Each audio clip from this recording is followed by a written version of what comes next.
সবাই কেমন আছেন? আশা করি সবাই খুব ভালো, সুন্দর, সুস্থ এবং হাসিখুশি আছেন।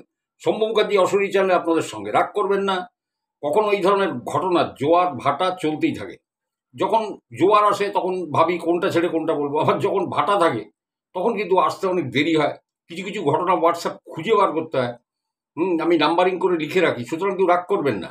কারণ আমি বইয়ের গল্প বলে একটা সেটা কি হয়ে যায় জানেন, তারা চিট করা হয়ে যায়। এটা ঠিক না। তো বইয়ের গল্প বলিনি, এখনো পর্যন্ত তো বলিনি। যেদিন বলবো সেদিন বলেই বলবো। তো চলুন, আজকে আমি 3টে ঘটনা আপনাদের শোনাবো। আগের দিনের মতো 1 ঘন্টা 7 মিনিটের ভিডিও হয়তো হবে না, ঘটনাগুলো ছোট ছোট, কিন্তু আশা করি আপনাদের ভালো লাগবে। আর পূর্ববর্তী সোমবারে যে আমি আগে যে গল্পটা বলেছিলাম, ঘটনাটা বলেছিলাম আসমা এবং সুমন মিয়া, তার কিছু উত্তর আমি দেব। কেউ কেউ প্রশ্ন করেছেন। প্রথমে আমি ধন্যবাদ জানাই যারা সবথেকে বেশি কমেন্ট করেন বা করেছেন: পাপিয়া মৈত্র, হীরক ব্যানার্জি, শ্রীপর্ণা ব্যানার্জি, অমিত শর্মা, মৌসুমী সরকার, সুস্মিতা আকুলি, বাবলিদার সরকার এবং বিশ্বনাথ মুখোপাধ্যায়। হ্যাটসঅপ। বিশ্বনাথবাবু তো সব ঘটনাই শোনেন, দেখি সব কটা ঘটনাই শোনেন। আসলে ভালো লাগে এগুলো। তো মানুষের জীবন নিয়ে ঘটনা, আমি তো বানিয়ে বলি না, এগুলো বলি আমার গায়ে পড়েছে। আমি কোথার থেকে পাবো ঘটনা? আমি না জানলে আমি কী করে বলবো? তো চলুন আমি ঘটনা শুরু করি। এই ভিডিওটা পেতে পেতে ওই 1:30-2 হবে। আমি তো সবে মার্কেট থেকে এসে আমি আপনাদের ঘটনা শোনাতে বসলাম। চলুন প্রথম ঘটনাটা বলি। যখন আমি একটা ভিডিও, আপনাদের মনে আছে, করেছিলাম যে একটা ওই গুডস গার্ডের একটা প্রত্যক্ষ অভিজ্ঞতা, তখন একটি ছেলে, এর নাম সত্যম দাস, পূর্ব বর্ধমান থেকে, ওর পিসেমশার জীবনে ঘটে যাওয়া একটা ঘটনা আমাকে শোনায়। তা ঘটনাটা আমি বলি, এবং ওই ঘটনাটা ওর দাদাকে রেফার করে। দাদা বলে যে নর্মালি এগুলো ঘটে, যারা রেলে চাকরি করে তারা বিভিন্নভাবে কোনো না কোনো সময় এগুলো, এই আনন্যাচারাল ঘটনাগুলোর সম্মুখীন হয়। তো যাই হোক, ও বলছে যে ওর যে পিসেমশাই, উনি রাউরকেল্লাতে বান্ডা মুন্ডা ডিজেল লোকোশেডে চাকরি করতেন। ঠিক আছে, রিসেন্ট হয়তো 2023 বা 24-এ উনি রিটায়ার করে গেছেন, বুঝতে পারলেন?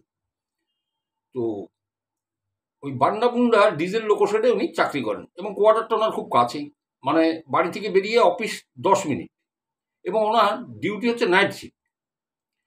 এবং ওনার কাজটা আমি মোটামুটি যেটা বুঝলাম, যে কোথাও কোনো ট্রেন আটকে গেলে বা কোনো জায়গায় কোনো ইঞ্জিন বিকল হয়ে গেলে, ডিজেল ইঞ্জিন বা কিছু বিকল হয়ে গেলে ওনার সেখানে কিন্তু যেতে হতো। এইবার একদিনের কথা, উনি রাতের বেলা বেরিয়েছেন, ওনাকে যেতে হবে ওখান থেকে অফিসে গিয়ে, ওনাকে 8 কিলোমিটার দূরে যেতে হবে, সেখানে কোনো ইঞ্জিন বা কিছু বিকল হয়ে আছে। তো উনি তো বাড়ি থেকে বেরিয়েছেন। তো এই 9টা, 9:30 নাগাদ ওনার রেল কোয়ার্টার থেকে বেরিয়ে সামনে একটা ফাঁকা মাঠ পড়ে। ওই মাঠটা শেষ হয়ে গেলে কিছুটা ঝোপ জঙ্গল, যে জঙ্গলি গাছটা হয়ে থাকে না, ছোট ছোট ছোট ছোট, ওইরকম ঝোপ মতো এরকম আছে, মাঝখান দিয়ে রাস্তা আছে, যাওয়া যায়। ওই ঝোপের মাঝখান থেকে আপনি চলে গেলেই সামনেই লাইন, পরপর পরপর পরপর লাইনগুলো রয়েছে, রেলের ট্র্যাকগুলো আর কি তো রয়েছে। তা উনি ওই রেলের যে এই যে বড় সাইজের যে টর্চ হয়, ওই টর্চ হাতে ওনার যে খাতাটা নিয়ে বা রেজিস্টার খাতাটা নিয়ে উনি বেরোন, সেই খাতাটাও রয়েছে। তো উনি যাচ্ছেন, পকেটে একটা মোবাইলটা তখনকার দিনে, আমি যে সময়কার কথা বলছি, তখন ওই টাচ ফোন উঠেছিল ঠিকই, কিন্তু খুব হাই প্রাইস, অনেক দামি, সবার কাছে থাকতো না। ওই বাটন ফোনটা তখন খুব চল আর। তো ওনার কাছে একটা ওই বাটনওয়ালা একটা ফোন থাকতো। তো ফোনটা পকেটে করে উনি তো যাচ্ছেন। এবার এই মাঠটা পেরিয়ে ওই ঝোপের মধ্যে দিয়ে উনি যখন যাচ্ছেন, জায়গাটা নির্জন, তো যখন লাইনের পরে উঠতে যাবেন, তখন দেখছেন যে দুটো লাইনের মাঝখানে একটা গোলাকার কিছু পড়ে আছে। তা উনি টর্চ মেরেছেন। উনি ভাবছেন, কি রে ভাই, এই দুটো লাইনের মাঝখানে কি পাথর টাথর ফেলে রাখলো না কি? যখন উনি একদম কাছে গেছেন, তখন টর্চটা জেলে দেখছেন যে না, আরে এটা তো একটা মানুষের মাথা। তাহলে বডিটা কোথায় এর? একটা মানুষের মাথা, তার বডিটা নেই, বডি ওখানে নেই, মানুষের মাথা। তো বুঝি রিলে কাটা পড়েছে, তাহলে এতক্ষণ এখানে ফেলে রেখেছে, ঠিক বুঝলাম না। তা যাই হোক, উনি নেগলেক্ট করে উনি ওই লাইনটা টপকে, যে লাইন দুটোর মাঝখানে পড়েছিল, ওইটাকে উনি টপকাতে গিয়ে উনি একটু আঁড় চোখে পিছনে তাকিয়েছেন, তাকে টর্চ মেরেছেন। দেখছেন যে ওই যে কাটা মুন্ডুর যে মাথা, মানে যে মাথাটা পড়েছিল কাটা মুন্ডুটা, ও চোখ দুটো ওনাকে দেখছে, এই সত্যমের পিসমশাইকে দেখছে।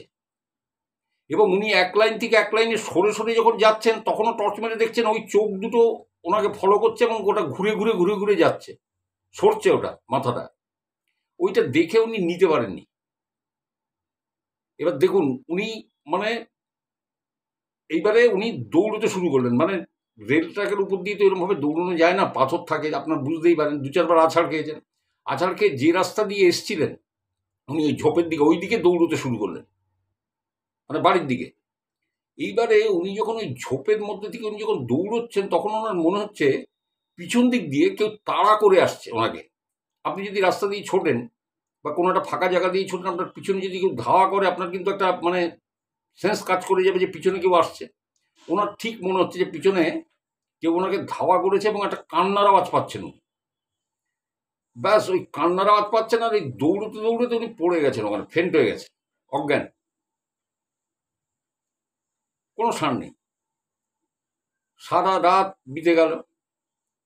সকালবেলায় অফিসের লোক গিয়ে হাজির, কেন অফিসটা ওখান থেকে বেশি দূরে নয়, উনি যেখানে গিয়ে শৈশাবুত করেন।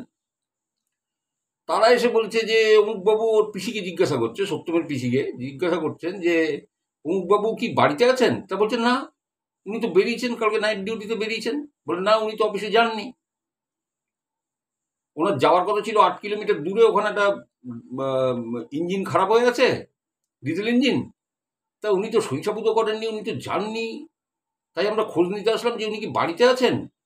এবার সত্যমের পিসি বলছে না, উনি তো বেরিয়ে গেছেন, কালকে রাত 9টা 9:30 নাগাদ বেরিয়ে গেছেন ডিউটির জন্য।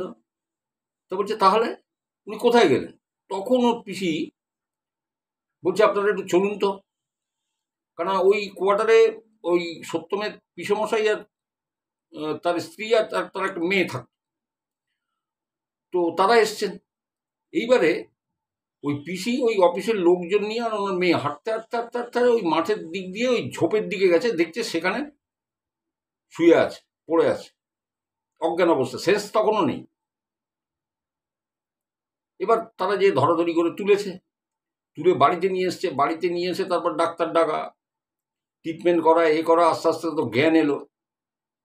জ্ঞান আসার পরে তারপরে অফিসের লোকজন ওরা অনেকক্ষণ ছিলেন, ওরা জিজ্ঞাসা করছেন যে আপনাকে ফোন করছি, রিং হয়ে যাচ্ছে, তা আমরা ভাবছি কি কোনো টাওয়ার প্রবলেম, আপনি ফোন ধরছেন না,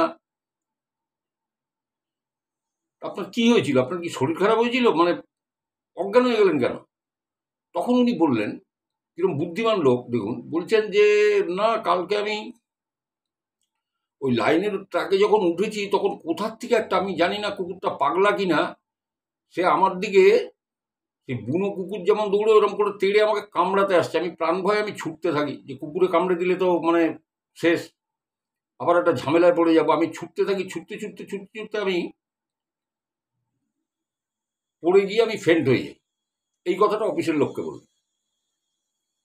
তা অফিসের লোকেরা বললো যে ঠিক আছে, আমরা রিপোর্ট করছি, আপনি সুস্থ হন, হ্যাঁ, বিশ্রাম নিন, সুস্থ হন। এইগুলো অফিসের লোক চলে গেছে। অফিসের লোক চলে যাওয়ার পরে উনি পিসিমাকে কিন্তু ঘটনাটা বলেছিলেন যে এই ঘটনা হয়েছে আমার সাথে, দেখেছেন উনি। এবং সত্যম বলছে যে কোয়ার্টারের মধ্যেই বাথরুম পায়খানা রয়েছে, ঠিক আছে, তা সে তো আর ঘরের সাথে অ্যাটাচ নয়, বাইরে। তা ঘরের বাইরে উনি বাথরুমে যেতে পারতেন না, কাউকে না কাউকে দাঁড়াতে হতো। বেশ মানে কয়েকদিন উনি এটাতে এই মানে প্যানিকে ভুগেছিলেন, বাথরুমে যেতে পারতেন না, কাউকে না কাউকে দাঁড়াতে হতো। তারপর ধীরে ধীরে উনি না ওই শিফটটা চেঞ্জ করান। তাও তো 2-3 মাসের ব্যাপার, বললেই তো আর হয় না যে উনি ডিউটিটা চেঞ্জ করিয়ে নেন, ডে ডিউটি করে নেন। কারণ ওই যে 2-3 মাস, ওই 2-3 মাস উনি রাত্রে ডিউটি করতে যেতেন, খুব সাবধানে যেতেন এবং খুব মানে আগে আগে বেরিয়ে যেতেন, দেরি করতেন না।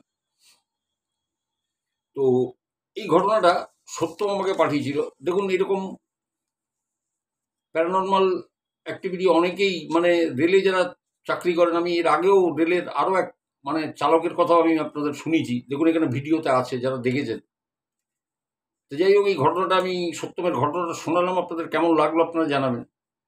অনেক সময় এরকম হয়, অনেকে বিশ্বাস করে, অনেকে করে না, করলেও কিছু না, না করলেও কিছু না। তো চলুন আমি পরের ঘটনায় যাই। এই পরের ঘটনাটা আমাকে পাটুলি থেকে সোমনাথ পাঠিয়েছে।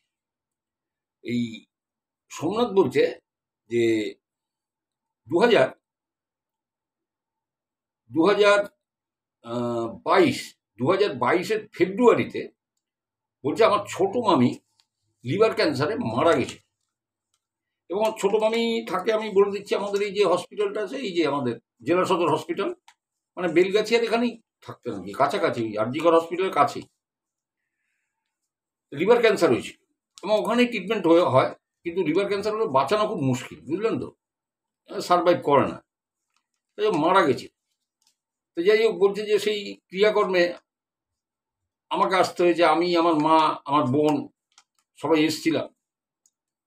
তো বললো 2 দিন আমরা ছিলাম এখানে। বললো যখন ক্রিয়াকর্ম মিটিয়ে সব মিটে যাওয়ার পর আমরা বাড়িতে আসি, বাড়িতে এসে বললো আমার আর মায়ের ধাই ধাই জ্বর, প্রচণ্ড জ্বর। এবং মায়ের জ্বরটা তো কমলো, কিন্তু আমার কিছুতে জ্বরটা আসছে, আবার আবার ছেড়ে যাচ্ছে। ঠিক আছে, ডাক্তারের ওষুধ খাচ্ছি, কিন্তু শরীর সাথ দিচ্ছে না। ফেব্রুয়ারি মাস, কোনো, মানে আমরা যেখানে থাকি বললো সেখানে তো অত গরমের তো কোনো ব্যাপারই না, বরং একটু ঠান্ডা ঠান্ডাই থাকে। তো বলছে তার মধ্যে আমাকে পাখা ছাড়তে হচ্ছে। তা বলছে এর মধ্যে একদিন বোন এসছে, বলে আমার তখনও জ্বর আছে। এর 1-2 দিন বাদে বোন এসছে, ভাগ্নেও এসছে। তো বলে যাই হোক, রাতের বেলায় তো আমি, মা, ওই বোন ভাগ্নে যেহেতু এসছে, ওরা ওই মায়ের সাথে ওইখানে যে শুয়েছে, আর আমি আমার ঘরে শুয়েছি। তো ওর ঘরটাও বলছে, আমার ঘরটা লম্বায় 11 ফুট আর চওড়ায় 8 ফুট। হ্যাঁ, যেদিকে পা দিয়ে শুই ওখানে একটা জানালা আছে। তা বলছে আমি জানালাটা খোলা রেখে, বলে আমার যে রুমটাতে আমি শুই ওটার রংটা হচ্ছে ওই সবুজ রঙের, বলে ওই জন্য আমি ওই একটা সবুজ নাইট ল্যাম্প আমি জেলে শুতাম। তো রাত্রে আমি শুয়েছি, শুয়ে শুয়ে না চিন্তা করছি এই মাইমার কথাটা, যে ছোট মামি মারা গেল এত অল্প বয়স, বলে এইসব নিয়ে চিন্তা হচ্ছিল, খুব খারাপ লাগছিল আমার, যে আর আমার নিজের শরীরটা সাথ দিচ্ছে না, এটা নিয়েও আমার একটা চিন্তা, মানে কেমন একটা, মানে ওই ফেব্রুয়ারি মাসে আমাদের ওই দিকে বললো রাতের বেলায় তবু আমি ফ্যানটা ছেড়ে দিয়েছি, কেমন একটা অস্বস্তি হচ্ছে। তো বললো আমি চোখ বুঝেছি, বোধহয় একটু তন্না মতো এসছে, হঠাৎ কিছুতে একটা আমার ঘুম ভেঙে যায়। আমি আমার পায়ের দিকে তাকিয়ে দেখি যে একজন মহিলা ফ্রক পরা, ওই যে ফ্রক যেরকম পরে থাকে না, ঠিক ওই রকম পুরো ফ্রক পরা, তার মাথার চুলগুলো কোঁচকানো, চুলটা এত অব্দি ছেড়ে দেয়া। সে দেখছে আমার পায়ের কাছে দাঁড়িয়ে, মানে আমার দিকে পিছন করে জানলার দিক দিয়ে তাকিয়ে আছে বাইরের দিকে। তখন আমাকে বলছে দাদা আমার তো হাত পা ঠান্ডা হয়ে গেছে। আপনি এটা কি? সোমনাথ ভাবছে আমি কি, আমার জ্বর, আমার শরীর খারাপ, তাই কি আমি চোখে কি এরকম মানে ধোঁয়াশা কিছু দেখছি না ভুল দেখছি? বলে আমি চোখটাকে ভালো করে আমি কষলে নিলাম, চোখটা ভালো করে কষলে নিয়ে আমি খুব ভালোভাবে দেখার চেষ্টা করলাম। বলে না, দাঁড়িয়ে আছে। এবং ওই যে পাখাটা চলছে দাদা, ওই পাখার হাওয়াতে তার চুলগুলো উঠছে, চুলগুলো নড়ছে। বলছে তখন আর আমি আমার মধ্যে নেই, আমি চোখ বন্ধ করে ফেলেছি। এবং আপনি জানেন আমি পৌরোহিত্য করি, আমি জানি ও দুর্গাপুজো, কালী পুজো, মানে অন্নপ্রাশন, পৈতে সমস্ত ক্রিয়াকর্ম জানে করা এবং টিউশনও করে। তো ও বলছে আমি চোখ বুজে আমি পৈতেটা বার করে আমি গায়ত্রী মন্ত্র জপ করতে শুরু করি। কয়েকবার গায়ত্রী মন্ত্র জপ করার পর যখন আমি চোখ খুলি তখন আর আমি কিছু দেখতে পাই না, কেউ সেখানে ছিল না, আমি জানি না এটা কি হলো আমার সঙ্গে। আমি সেই রাত্রে ওই ঘরটাতে আমি শুতে পারিনি, আমি উঠে এসে মায়ের ঘরে আমি শুয়েছিলাম এবং বেশ কয়েকদিন আমি ওই ঘরটাতে কিন্তু শুতে পারিনি, ঘুমোতে পারিনি, বলে আমার ঘরটাতে আমি যেতে পারতাম না, ভয় লাগতো। ধীরে ধীরে ধীরে ধীরে আস্তে আস্তে ওটা ঠিক হয়েছে। ঠিক আছে, তা সেদিন আমার সাথে কি হয়েছিল আমি জানি না, ঘটনাটা আমি আপনাকে জানালাম। যদি আপনি মনে করেন যে আপনার চ্যানেলে বলার মতো, আমি হ্যাঁ নিশ্চয়ই, তোমার যখন এইরকম একটা অভিজ্ঞতা হয়েছে আমি কেন বলবো না। তো আমিও সেটা বললাম আপনাদের। এবার দেখুন আপনাদের কেমন লাগে। এইরকম জিনিসগুলো সচরাচর অনেকের সঙ্গে ঘটে, কিন্তু কেউ বলেন না, কেউ ভাবেন দূর এসব বলে কি হবে, কেউ বিশ্বাস করবে না। তো যাই হোক, আমি যারা পাঠান তাদেরটা তো বলি। এইবারে চলে যাচ্ছি, যে ছেলেটি আহমেদাবাদে কাজ করে, যে গার্গী চক্রবর্তী, ও কয়েকটা ঘটনা আমাকে পাঠিয়েছিল। তবে সবকটাই ওর মানে যে পিজিতে থাকতো সেখানকার ঘটনা, অথবা এখানকার কোনো ঘটনা যেগুলো ওর সাথে ঘটেছিল আনন্যাচারাল, ও সেগুলোই জানিয়েছে। বলছে আমি যখন বাড়িতে আসি, গুজরাট থেকে আহমেদাবাদ থেকে বাড়িতে আসি, বলে দেখুন আমার বাড়িতে আমাদের যৌথ পরিবার। বলে আমার মাসি আছে, আমার কাকিমা আছে, কিন্তু কাকারা সব কিন্তু তারাও বাইরে চাকরি করে। বুঝতে পেরেছেন তো, এরা যে কেউ নেই।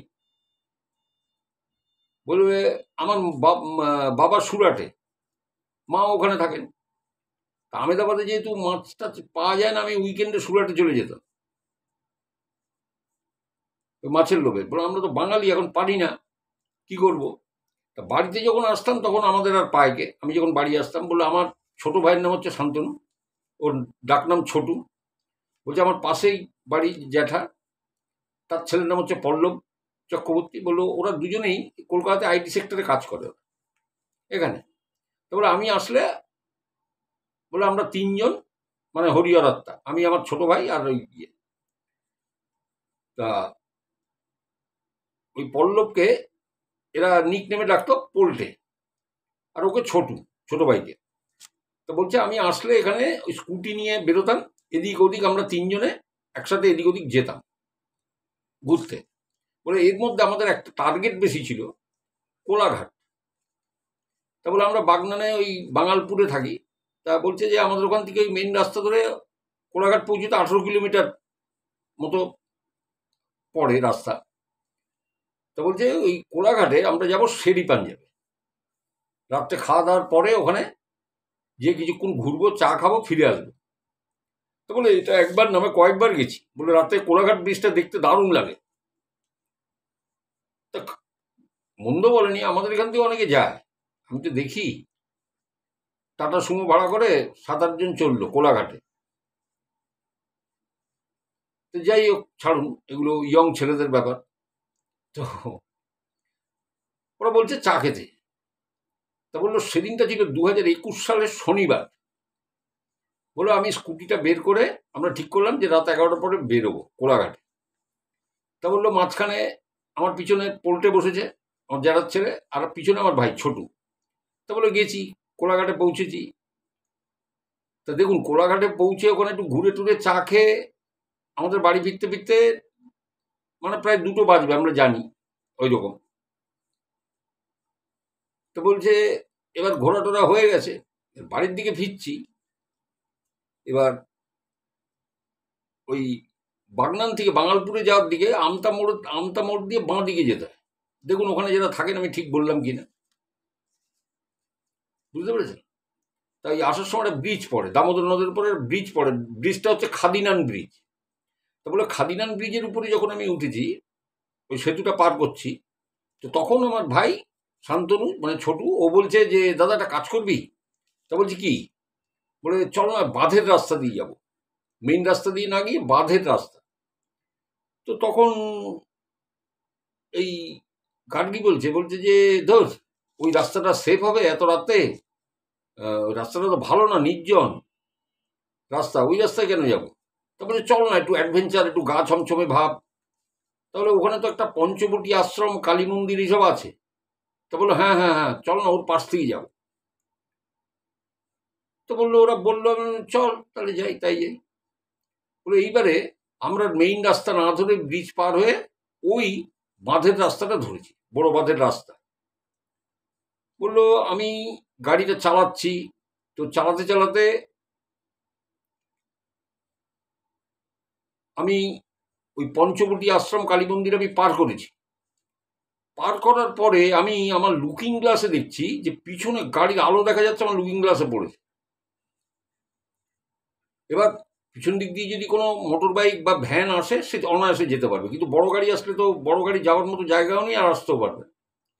কিন্তু লুকিং গ্লাসে আলোটা পড়ছে, আমি বুঝছি পিছনে গাড়ি। আমি কিছুক্ষণ চালানোর পরে আমি যে পিছনে গাড়ি আসছে বলে পিছনে ঘুরে তাকালাম, দেখছি কিচ্ছু নেই, অন্ধকার। আমি আবার গাড়ি চালাচ্ছি, ওই বাঁধের রাস্তায় বেশি জোরেও যাওয়া যাচ্ছে না। তো চালাতে চালাতে বলছে আবার দেখছি আমার লুকিং গ্লাসে আলো, বলে এবার আমি গাড়ি থামিয়ে দিয়েছি। তো থামিয়ে দেওয়াতে ওর ভাই বলছে, তুই দাদা গাড়িটা থামালি কেন? তা বলছে, না না পিছনে একটা গাড়ি আসছে, আমার বারবার লুকিং গ্লাসে আমি আলো দেখছি, কিন্তু কই গাড়ি টাড়ি তো নেই। এইবারে ওর ছোট ভাই শান্তনুর ভয় লেগে গেছে। ওর ছোট ভাই যে শান্তনু, তার ভয় লেগে গেছে। সে বলছে, দাদা এখান থেকে শিগগিরই তাড়াতাড়ি চল, আমার ভয় লাগছে। তো বলছে, না না ভয়ের কিছু নেই, কিন্তু এই আলোটা কোত্থেকে আসছে? আমি তো বারবার দেখছি বলে আমি আবার গাড়ি স্টার্ট করলাম। পোল্টে মাঝখানে বসে আছে, পিছনে আমার ভাই। বলে আবার গাড়ি চালাচ্ছি, আবার দেখছি আমার লুকিং গ্লাসে পিছন দিক দিয়ে কোনো গাড়ি আসছে, তারা আলো পড়ছে। এবার পোল্টেকে বলছি, পোল্টে পিছন ঘুরে দেখতো কোনো আলো দেখতে পাচ্ছিস কিনা। এবার ও বলছে না। এবার ওর লুকিং গ্লাসটার দিকে তাকিয়ে পোল্টে বলছে, হ্যাঁ ওই তো আলোটা দেখা যাচ্ছে। তখন পিছন দিক দিয়ে ওর ভাই বলছে, দাদা তুই তাড়াতাড়ি চালা, দাদা তুই জোরে চালা, জোরে চালা, শিগগিরই চল এখান থেকে। তো বললো, আমি যতটা পারি, মানে স্কুটি তো কোথায় উল্টে ফুলটে যাবে, আমি যতটা পারি আমি গাড়িটা জোরে ভাগালাম। ভাগিয়ে করলাম কি, আমি আর ওই রাস্তাটা পুরোটা কভার না করে বললাম আমি পুন্নালের দিক দিয়ে নেমে গেলাম। দেখুন আমি ঠিক বলছি কিনা, কোনো পুন্নাল বলে কোনো জায়গা আছে যেখান থেকে শর্টে গিয়ে হাইওয়েতে ওঠা যায়? তো বলছে পুন্নালের দিক থেকে আমি নেমে গেলাম। নেমে গিয়ে আমি মেন রাস্তায় উঠলাম, হাইওয়েতে উঠে ওখান থেকে সাঁ করে চালিয়ে বাড়ি। তো বাড়িতে ফিরে তো বললো, দেখুন আমার বাড়িতে ওখানে বকাঝকা করার মধ্যে একমাত্র মাসি, কাকিমা কিছু বলে টলে না। মাসি একটু গজগজ করে, মানে শাসন করে। তা বলে এবার তো ফিরে তো ঘুমিয়েছি তিনজনে একসাথে। পরদিন প্ল্যান করে আমরা আবার ওই জায়গাটাতে গেছি, ঠিক আছে, যেখান থেকে এই পুন্নাল দিয়ে মানে নেমে ওই মেইন রাস্তা ধরেছি। ওইখানে একটা দাদুর চায়ের দোকান আছে, বলে সেই দাদুর চায়ের দোকানে গেছি। গিয়ে জিজ্ঞাসা করেছি যে কালকে আমরা এই রাস্তা দিয়ে আসছিলাম, তো বারবার দেখছি লুকিং গ্লাসে আলো পড়ছে, কিন্তু পিছন দিক দিয়ে দেখছি কোনো গাড়ি নেই। খুব অদ্ভুত জায়গা তো। তখনই ভদ্রলোক বলছে, বয়স্ক লোক, তো বলছে যে কালকে কখন আসছিলে তোমরা এই রাস্তা দিয়ে? তখন বলছে তা প্রায় দুটো বাজে। তো বলছি, তোমাদের কি মাথা খারাপ আছে? এই রাস্তা দিয়ে কি দুটোর সময় আসে, আবার শনিবার? তা বলছে কেন? তো উনি তখন বলছেন যে এখান থেকে সবাই জানে এক পীর বাবা নাকি এখান থেকে যাতায়াত করে। এক পীর বাবা এখান থেকে যাতায়াত করে প্রত্যেক শনিবার, এবং অনেকেই এই জিনিসটা দেখেছে। অদ্ভুত কিছু। তা তোমরা দেখো, এই ছোট ছোট ছেলে, তোমরা না এখান থেকে না এই রাত্রে এই দুঃসাহসটা করো না, এখান থেকে এসো না। এই রাস্তায় কেউ আসে এরম ভাবে? বিরাট ভুল করেছো, এরম ভাবে এই রাস্তা দিয়ে আর এসো না। তা তখন গার্গী আমাকে বলছে যে জেঠু, আমার সাথে এইরকম হয়েছিল, কি আশ্চর্য ব্যাপার, বারবার লুকিং গ্লাসে আমি দেখছি পিছন দিক দিয়ে গাড়ি আসছে, অথচ পিছন ঘুরে দেখছি কিছু নেই। এখন আমি জানি না। তো উনি বলেছিলেন, বলে একজন পীর বাবা যাতায়াত করে, কিন্তু সে কারো ক্ষতি করে না, কিন্তু তবু তোমাদের বলি তোমরা এই রাস্তা দিয়ে রাত্রিরে এসো না, এগুলো ভালো না জায়গাটা। তো যাই হোক, এটা ছিল গার্গীর ঘটনা। তো আমি আপনাদের বললাম, কেমন লাগলো জানাবেন। আজকের ঘটনাগুলো ছোট ছোটোর মধ্যেই আমি বলেছি, কারণ আগের দিনের ভিডিওটা অনেক বড় হয়ে গেছিল। আর একটা বড় ঘটনা যখন আমি বলতে বসি, তখন খুব মানে একটা নিজের পর একটা খুব প্রেশার সৃষ্টি হয়। এটা বুঝবেন না, যারা বলে তারা জানে। এই নেগেটিভ এনার্জি নিয়ে যখন কোনো ঘটনা বলা হয় তখন এটা জানে, তারা জানে। তো এইরকম অনেক ঘটনা আছে। মানে আমি বলি, আমাদের একটা টাইমে, ওয়ান্স আপন এ টাইমে আমাদের ব্রিকফিল্ড ছিল। 70-এর দশকের কথা বলি, তখন আমি ধরুন মানে মোটামুটি যুবক ছেলে, কলেজ টলেজ পাস করে গেছি, তখন ব্রিকফিল্ড করা হয়েছে নীলগঞ্জের দিকে। তা নীলগঞ্জে অতটা যেতে হবে না আপনাকে, নীলগঞ্জের অনেক আগে কাজীবাড়ি বলে একটা স্টপেজ আছে। ওই কাজীবাড়িতে নেমে বাঁহাতে রাস্তা ধরে সোজা, তখন তো এখন তো অনেক ডেভেলপ করে গেছে, এইসব জায়গায় এটিএম ফেটিএম হয়ে গেছে, তখন কি ছিল আমি দেখে এসেছি 70 দশক। সেই পুকুরের পাড় দিয়ে আমরা হেঁটে যেতাম 3 কিলোমিটার, ওই কাজীবাড়ি মোড়ে নেমে 3 কিলোমিটার আমাদের ভাটাটা পড়তো। একদম মধ্যম গ্রামের ওই যে কি খালটা আছে, ওই খালটা ওখান দিয়ে চলে গেছে, যার পাশ দিয়ে মধ্যমগ্রাম ব্রিজটা যখন ক্রস করে না ট্রেন, তখন দেখবেন নিচে দিয়ে খালটা গেছে, ওই খালটা কিন্তু ওখান দিয়ে এসছে, ওই খালটা ওখান দিয়ে বয়ে গেছে ওর পাশে। ওইখানে একটা আমাদের ভাটায় ঢুকতে গেলে একটা পীরের থান ছিল। যখন ওটা লিজে নেওয়া হয় তখন আমরা দেখতাম ওখানে অনেক মানে গ্রামের অনেক দূরে দূরে বাড়ি, কোথায় বাড়ি আপনি খুঁজেও পাবেন না, এসে ওইখানে মোমবাতি, তারপরে মাটির এরকম ঘোড়া, এইসব রাখা থাকতো। আমরা জানতাম না, বুঝতাম না, ধূপকাঠি এসব জেলে দিয়ে যেত। তো পরে শুনলাম ওটা পীরের থান, কোনো পীর নাকি ওইখানে এসে কখনো বসেছিলেন। তা একটা শোনা ঘটনা আমি আপনাদের বলি। তো যাদের জায়গায় মানে আমরা লিস্টটা নিয়েছিলাম, তাদের পদবি হচ্ছে সামন্ত, ঠিক আছে। ওই খালের ধারটা দিয়ে অনেক এগিয়ে গেলে ওদের বাড়ি, বিশাল যৌথ পরিবার, ওদের থেকেই লিজ নেয়, ওদের অনেক ভাই, ঠিক আছে। এর মধ্যে যে বড় ভাই এই সামন্তবাবু, গোষ্ঠবাবু, কেশববাবু, এরা আসতেন, আজ বেঁচে নেই কেউ। খুব আমরা গর্ব সর্ব করতাম তখন, কি কাকু কেমন আছো, কাকু, আমি কাকু বলতাম, সম্বোধন করতাম ওনাকে, বয়োজ্যেষ্ঠ লোক। তো উনি তখন বলছেন যে এই যে বটগাছটা, একদিন কথায় কথায় বলছে এই বটগাছটা হচ্ছে পীরের বাড়ি, এখানে এক পীর এসে বসেছিল, মানে জনশ্রুতি আছে, সেই থেকে এই জায়গাটাকে পীরের থান বলে। তো একবার কি হয়েছিল জানো কাকু, এমন কি হয়েছে, বলে আমাদের এই গ্রামেরই একজন, কি একটা নাম বলেছিলাম মনে নেই, বললো এই গাছের ডালটা কাটছিল, ওই বট গাছের অনেক শাখা পোশাকা নিয়ে উঠে যেত, তাহলে গাছের ডালটা কাটছে, তখন একজন বারণ করেছিল যে এটা পীরের থান, এই বট গাছটার ডাল কেটো না। সে কথা শোনেনি, সে বলছে দোর তোর পীরের স্থান কি হবে ডাল কাটলে, ডাল কেটেছিল, ডাল কেটে বাড়িতে নিয়ে গেছিল, কোনো কাজ টাজ করবে আর কি। সেই দিনই সেই দুই ভাইয়ের মধ্যে, ওদের এক ভাইয়ের সাথে ওর মানে বচসা মারামারি, এক ভাই এক ভাইকে দা দিয়ে গলা নামিয়ে দিল, বুঝতে পেরেছেন। তো যাই হোক, পীর বাবা হোক, যেই হোক, বা কোনো মন্দির হোক, মসজিদ হোক, মানে এগুলোকে ঠিক দেখুন, যার যাতে বিশ্বাস আছে, ঠিক আছে। তা পরবর্তীতে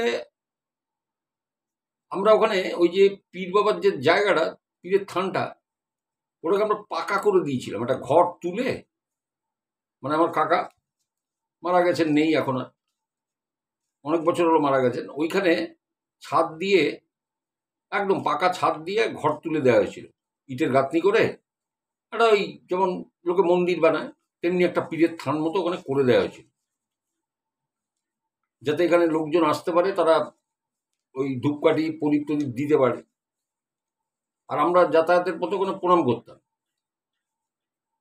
তো যাই হোক, এখানে দেখবেন এই আছে এখানে, এখন দেখুন বিশ্বাসটা যার যার, ঠিক আছে। এখানে তো আমি তো কারোর বিশ্বাসে আঘাত তো করতে পারি না, করাটা উচিত না। হুম। এই ভিআইপি এয়ারপোর্টে দেখবেন এই কালীবাবুর মাজার আছে, আপনি দেখবেন ওখানে পয়সা, আপনি ওখানে দাঁড়াতে পারবেন না, আপনার গায়ে মাথায় পয়সা এসে পড়বে। এবার ছুটছে কারা ভাই, আমাকে একটু বলবেন, ভাই পয়সাটা কারা ছুটছে? আপনি একজন মুসলিম বার করুন তো দেখি, যে পয়সা ছুটছে, কোনো মুসলিম পাবেন না। আপনি কোনো দাঁড়িয়ে থাকবেন, আমি চ্যালেঞ্জ করছি, যারা রাস্তা দিয়ে যাচ্ছে তারা যখন পয়সা ফেলছে, ডাকুন, জিজ্ঞাসা করুন যে আপনি এখানে পয়সা দিলেন কেন, আপনি বিশ্বাস করেন? তাহলে হ্যাঁ, আমরা যার সঙ্গে দেখি, বিশ্বাস করি। তো এবার ব্যাপারটা হচ্ছে দেখুন, যার যেখানে ভক্তি, পাশেই কালী মন্দির আছে, সেখানেও লোক সমাগম হয়, সেখানেও যায়, এরা সেখানেও যাচ্ছে, সব সব জায়গাতেই যাচ্ছে। তো বললে তো হবে না, আমি সেখানে ঝাড়ফুঁকেতেও আমি গেছি, গিয়ে দেখেছি গাদা গাদা লোক বসে আছে, তাবিজ কবজ নিচ্ছে, কি বলবো। আর যা বিশ্বাসে মিলায় বস্তু তর্কে বস্তু, যে যাকে বিশ্বাস করে, ঠিক আছে, সে একটা রেল লাইনের পাথর তুলে এনে আপনি যদি শিব জ্ঞানে পুজো করেন তাকে, তাহলে অবশ্যই আপনার শিবের করুণা লাভ করবেন, মহাদেবের, ভগবান মহাদেবের। তো যাই হোক, আমি ঘটনা তিনটে আপনাদের বললাম, আপনাদের কেমন লাগলো আপনারা জানাবেন। আজকে খুব ছোটোর মধ্যে আমি শেষ করলাম। আরও ঘটনা আমাকে খুঁজতে হবে। যারা আমাকে আগে আগে ঘটনা পাঠিয়েছেন তার মধ্যে দু একটা পেয়েছি, একটি ছেলের আমি পাইনি। ছেলেটি বন্ধুর জন্মদিনে, সেখানে গিয়ে বন্ধুর জন্মদিন পালন করতে গিয়ে একটু ড্রিঙ্ক করে ফেলেছিল, এবং করে বাড়ি আসার পথে কি বিপত্তি হয়েছিল। বেশি দূরে না বাড়ি খুব কাছেই। তা সেই ভাই যদি শোনো, তা আমাকে একটু মানে করো, আমাকে একটু পিন করো হোয়াটসঅ্যাপে। তো তোমার ঘটনাটা আমি বলে দেবো। আসলে যখন ঘটনার জোয়ার আসে তখন যেটা আমার কাছে আগে হয় আমি প্রোভাইড করে দিই, বলে দিই। এবার কিছু কিছু ঘটনা পড়ে থাকে, সেগুলোকে বলা হয়ে ওঠে না, অথচ সেগুলোও কিন্তু ভালো। আজকে যে তিনটে ঘটনা বললাম ছোট, কিন্তু দেখুন ঘটনাগুলো ভালো, ছোট ছোটোর মধ্যে। এবারে আরও আছে, রিমার ঘটনা আছে, সঙ্গমিত্রার ঘটনা আছে, আমি নিশ্চয়ই বলবো আগামী দিনে। তো ততক্ষণ পর্যন্ত যারা আপনারা ঘটনা পাঠাতে চান, আমার এই হোয়াটসঅ্যাপ নম্বর দেওয়া আছে ডেসক্রিপশন বক্সে। ওই ডেসক্রিপশন বক্সে এসে ওর নিচে দেখবেন, ওইটা প্রেস করুন, লেখাটাকে প্রেস করলে ডেসক্রিপশনটা আপনার সামনে আসবে। নিচে আমার হোয়াটসঅ্যাপ নম্বর দেওয়া আছে, এসে একটা হাই লিখে আপনি আপনার ঘটনা পাঠাতে পারেন, অডিও করে বা লিখে। এবার অডিও করলে একটু জোরে করবেন যাতে পরিষ্কার আমি বুঝতে পারি। আরও এক ভাইয়ের ঘটনা আছে, আসানসোলে একটা মানে ম্যানেজমেন্ট কলেজে, হোটেল ম্যানেজমেন্ট কলেজে ভর্তি মানে পড়তে গিয়ে তার কি বিপত্তি হয়েছিল। আমি নিশ্চয়ই আগামী দিনে ওগুলো আরও তথ্য উদ্ধার করতে হবে, আমি বলি তারপরে, ঠিক আছে? বলতে থাকি। তো চ্যানেলটার সাথে থাকুন, পাশে থাকুন। যদি আপনাদের কাছে ঘটনা থাকে আপনিও পাঠাতে পারেন, নিশ্চয়ই সব ঘটনা বলা হবে। আর চ্যানেলটা সাবস্ক্রাইব করে পাশে থাকবেন। হ্যাঁ, যারা যারা মূল্যবান মতামত জানান আমি তাদেরটা বলি। এক দাদাভাই আগের সোমবারে তিনি বলেছিলেন যে আসমাকে যখন জেলে দেয়া হলো, তাহলে জেলে কি সেই জিনটা তার সাথে গেছিল? দেখুন, এখানে একটু কথা আছে। যখন জনাব আলী ফকির বলেছিল, জনাব আলী ফকিরকে কিন্তু এই জিনটা বলেছিল যে আমি বংশ পরম্পরায় আছি, এদের বংশের যে ছোট মেয়ে থাকবে আমি তার উপরে হাবি হবো, একজন মারা গেলে আরেকজনের পরে। তা আসমার পরে ছিল, আসমার আগে আসমার মায়ের মারা যাওয়ার পরে ওটা আসমার শরীরে এসেছিল, তার আগে ওটা ছিল আসমার নানির শরীরে। কিন্তু কোনোদিন কিন্তু এত বড় ক্ষতি করেনি, এইভাবে বংশ পরম্পরায় চলে আসতো। তো লাস্ট ক্ষতিটা করলো এই আসমাকে, এবং জিনটা বলেও ছিল যে যতক্ষণ না আমার অন্ত হবে, মানে আমার যতক্ষণ না হবে, শেষ হবে, ততক্ষণ আমি কেউ আমাকে সরাতে পারবে না। এবং ও 1 বছরের জন্য সরে যেতে রাজি হয়েছিল, যে বছরে একবার আসবে। কিন্তু সেটা তো জনাব আলী ফকির লোভে পড়ে করতে দিল না, ফাঁসি দুটো নিয়ে বাড়ি চলে গেল, তাকে না মেরে, গাছের তলায় না রেখে। ফলে ওর লাস্ট কাজটা, সেই ঘটনাটা ঘটিয়ে দিল। 3টে শিশুর অকালে প্রাণ গেল, ঠিক আছে, নির্মম হত্যাকাণ্ড। এবং তারপরে জানেন তো, একটা সময় আমি বলি না সব কিছুর একটা এন্ড আছে, তো এই এন্ডটা ওইখানেই হলো। মানে ওই জিনের শক্তি ক্ষয় হয়ে গেছে, সে আর ছিল না। কারণ পরিষ্কার বোঝা যায়, কারণ আসমান 9 বছর জেল হয়ে যাওয়ার পর আসমা ফিরে তার স্বামীর কাছেই যায়। তারা এই কাছের চোখ ছেড়ে দিয়ে তারা অন্যত্র থাকে, তাদের একটি ছেলে মেয়ে আছে, আমি তাও বলে দিই। কিন্তু ওই প্রভাব আর তাদের ছিল না বা নেই, মানে কেউ কোনোদিন শোনেনি। এইটুকু আমি আপনাদের বলেছিলাম। তো যাই হোক, আমি প্রশ্নের উত্তরটা দিয়ে দিলাম যিনি করেছিলেন। তো সবাই খুব ভালো থাকুন, সুস্থ থাকুন। যার কাছে ঘটনা আছে নিশ্চয়ই পাঠাবেন, আর কমেন্ট করতে থাকুন। আমি মোটামুটি সবাইকে উত্তর দেওয়ার চেষ্টা করি, হ্যাঁ, যতটা পারি। আমি ঘটনার মধ্যে যতটুকু জানি ততটুকু আমি চেষ্টা করি। তো আজকে আসি, আবার দেখা হবে এরকম কোনো বুধবার, সোমবার বা শুক্রবার। ততক্ষণ পর্যন্ত সবাই খুব ভালো থাকুন। নমস্কার।